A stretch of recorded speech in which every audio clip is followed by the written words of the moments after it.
Hala, napakaganda ng design. Ang kapal talaga. Hindi siya nabibend kasi sobrang kapal niya po.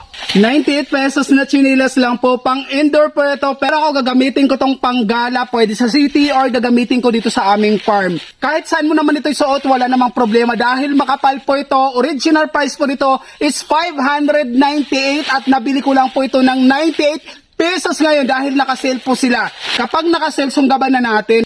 Dahil ang presyo ay nag-iiba po yan. Parang sa mall yan, kapag panahon ng sale, ibababa yung price. Kapag tapos na yung certain date ng kanilang promo, ibabalik na naman nila yan sa original price. So ito na nga ipapakita ko sa inyo. In fairness, nalagayan nila ang ganda ha.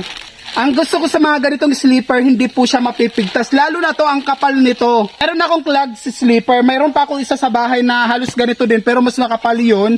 Ang tibay nito, ginagamit ko dito sa bukid. Umakyat ako minsan sa kawayan kapag kukuha ako. Ibig sabihin lang yan, matagal nating magagamit yung slipper na to. Tingnan nyo naman yung appearance yan, ang ganda. Mayroon naman siyang spike. Pero hindi nga lang bongga, kaya nga ang sinasuggest dito is pang indoor lang sa loob ng bahay. Pero kung pang mall or sa mga syudad na pupuntahan, walang problema. Ang ganda kasi ng itsura nito. Ang ganda, white ang kinuha natin. Bali mayroon silang 5 color nito. Green, black, beige, at saka brown, tapos itong white. At syempre ngayon, ipipit natin yan para magkaalaman. Bali ang size pala ng pako is 43. So ayan po, along ganda nyo. Ang sarap sa paa, in fairness. Ang comfy ng tapakan niya, promise. Ang sarap po. Ang ganda ng slipper na to. Pwedeng pang beach to mga lods.